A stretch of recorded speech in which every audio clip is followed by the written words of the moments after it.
саламатсыңарбы, урматтуу көрүүчүлөр? Кыргызстан жөнүндө, кемпир абад жөнүндө сүйлөгүм келип атат. Мен силерге түшүндүрүп коеюн деп атам да, просто. Пожалуйста, бөлүшүп койгула, унчукпай отуруп албай, бөлүшүп койгула.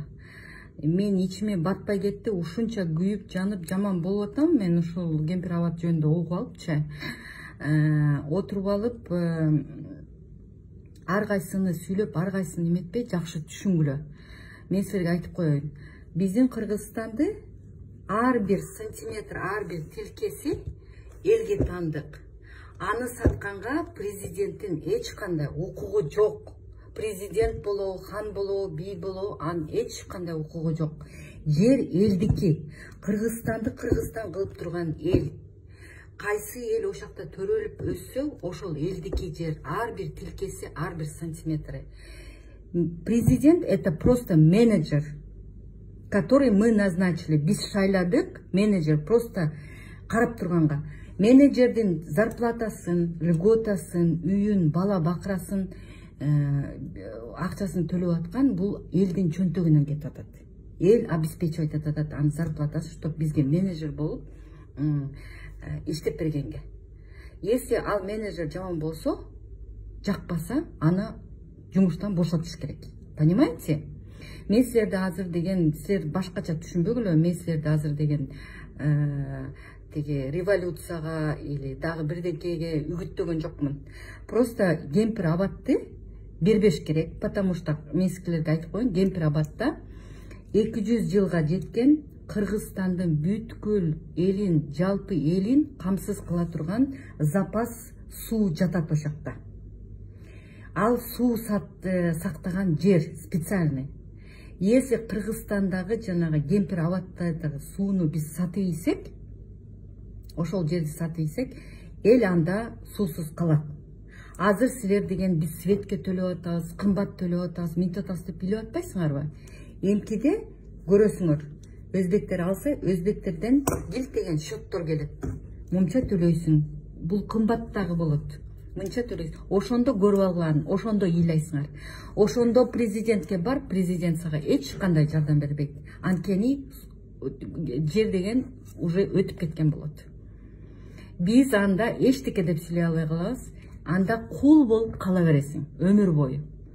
Суусуз эл жашай албайт. Эч ким жашай албайт. Суунун баасы бара-бара алтындан да кымбат болот. Суу биринчи рангка чыгат. Нефть биякта эле калат. Нефть уже нефтин уже ценасы түшүп атат. Билесиңер, ал нефть өтө керектүү нерсе эмес.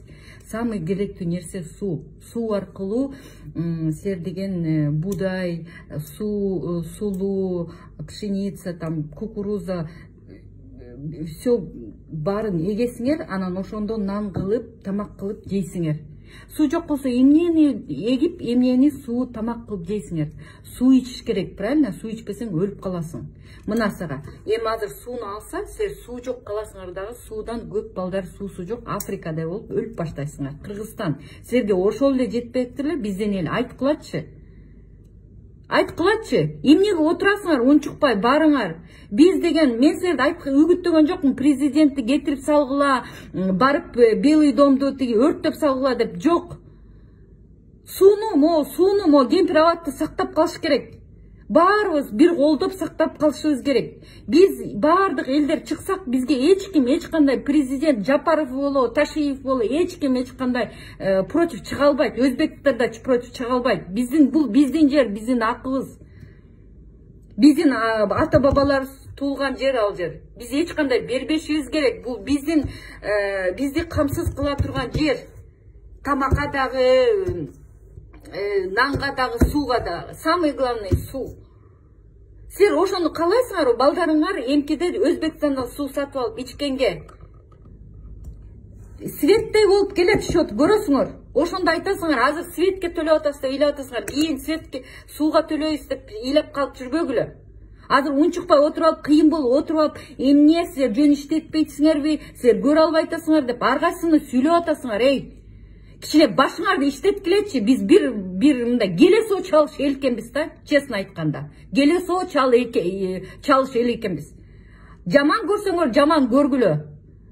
Хотите закидать помидорами? Закидывайте, мне пофиг.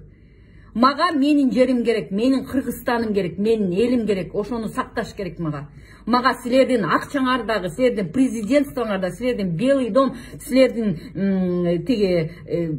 акчаңарды эчтекеңердин кереги жок. Коррупционер матраимыңардын да кереги жок. Мага биздин суу, биздин жер керек. Кыргызстандын бир да тилке жери сатылбаш керек. Казактар деген жөнөкөй эле жерлерин арендага Кытайлар келип алып койсо ошондо өлүп калышкан. Жер эч качан башка өлкөнүн салтына сатылбаш керек жер деп. А биздин килтеген Гемпирабад, который запас суу бар, который бизди обеспечивать этип турган запас суу кетип атса, биздер отуруп алып унчукпай, силер көрөлүп айтасыңар, анан силер деген минтип атасыңар, анан силер тигинтип атасыңар, жөн иштеткиле, анан алар туура кылды. Ай, туура кылган жок, 6000 гектар жер кетип атат. Килтеген биздин суу запас кетип атат. Ошону көзүңөрдү ачып кичине ойлонгулачы. Кандай бир элсиңер, бир макоодой болгон. Эмнеге казактар, өзбектер, өзбектер силерге деген 6000 гектар эмес, бир сотук жерин жөн бербейт. Түшүнүп атасыңар ошону? Түшүнүп атасыңар, түшүнгүлөчү ошону. Мен азыр эмоцияга алдыртып сүйлөп атам. Ушунчалык менин ушу жаныма жетип кетти. Мен эртең нормальный чыгып алып, азыр мен жумуштан келип, монтип, эсим болсо да мен чыгып алып сүйлөп атам. Анткени мен көрүп атам видеороликтерди. Элдер эмне деп атат? Мен жаныма батпай кетти ушул сөздөр. Пришлось монтип чыгып сүйлөгөндү. Мен вообще видеого интернетке чыгып сүрөтүмдү коюп же монтип сүйлөгөндү жаман көрөм негизи. Понимаете? Мен просто жаныма батып кетти, күйгөнүмөн айтып атам. Бирок мен жалгыз тиги байкуш жана Урмат деген, Урматпы, Улан деген бала сүйлөп атат. Ал или дагы бар балдар чыкса, биз жалгыз коргой албайбыз. Биз баарыбыз чыгышыбыз керек. Көл, Чүй, Ош, Талас баардыгыбыз чыгыш керек. Нарын баарыбыз чогулушубуз керек. Потому что бул биздин жер, биздин суу, бизди камсыз кылып багып турган суу. Ошону түшүнгүлөчү. Ар кайсысын эле былжырап сүйлөй бербей. Чоң казап былжырап чыгып алып ар кайсысын сүйлөгөндө куш колдодуңар эле го. Эми мына былжырап кыйын болуп атат. Азыр тиги генералды алып унчукпай отурат го тынчыйып. Алдап кетти го чоң казат, алдап кетти го. Президент алдап кетти го Садыр Жапаров. Эмнеге силер кечке эле алданып каласыңар? Эмнеге силер Казакстандын, Өзбекстандын элдеринде эмессиңер? Кичине мнениеңди иштеткилечи, пожалуйста, кичине күйгүлөчү, кичине патриот болгулачы. Өзүңөрдүн наныңарды хотя бы тарттырыбегилечи. Ладно, акчаңарды тарттырып атасыңар, үйүңөрдү тарттырып атасыңар, ар кайсын бирок жерди тарттырбагылачы. Эртең биз бирөөгө кул болуп, тиги Өзбекстандын эшигин же Казакстандын эшигин калкалап жүрүп калбайлы кул болуп бирөөлөргө. Түшүнүп атасыңарбы? Квартирант болуп, өзүбүздүн жерибизде квартирант болуп калып жүрбөйлү. Бирөөлөргө акча төлөп арендага. Түшүнүп атасыңарбы ошону? Ошону түшүнгүлөчү, пожалуйста. Мен элимди жакшы көрөм, мен элимди макул деп айтсам дагы мен күйгөнүмөн айтып атам. Түшүнүп атасыңарбы?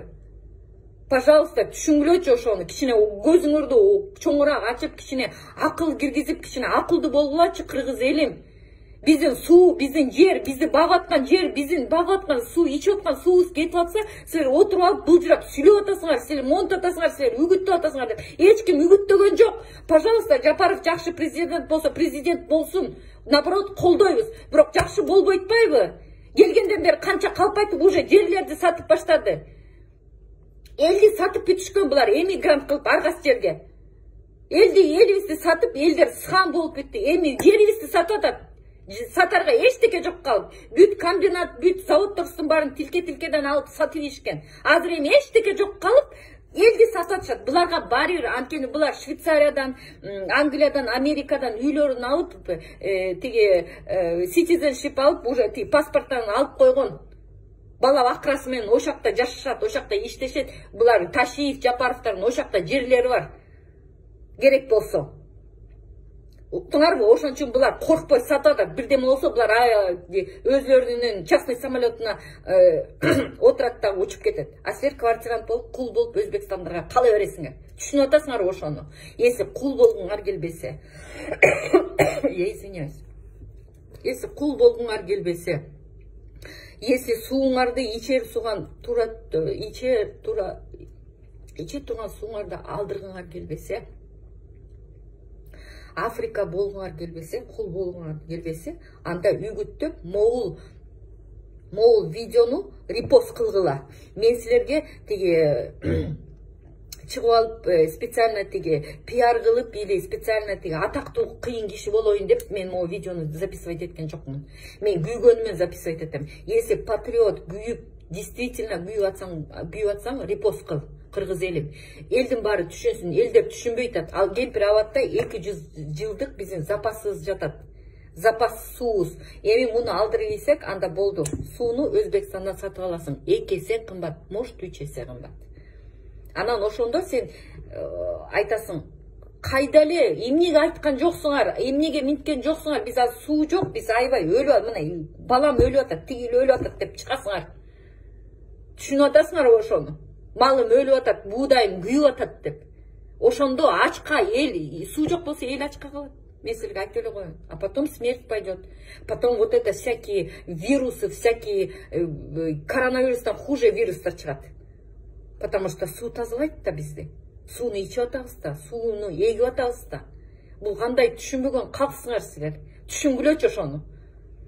Рахмат. Бөлүштүрүп койгула мону. Репост кылгыла. Мен силерге айтып атам азыр. Кыйын болуп мага отуруп алып тиги унчукпай мылжыйып отуруп алып аргасынын тиги эксперт болбой, тиги диванный эксперт болбой бөлүшкүлө. Мен силерге айтып коеюн. Жаман көрсөңөр жаман көргүлө. Но жалалап кемпир абатты сактап калыш керек. Түшүндүңөрбү? Репост кылгыла. Всё.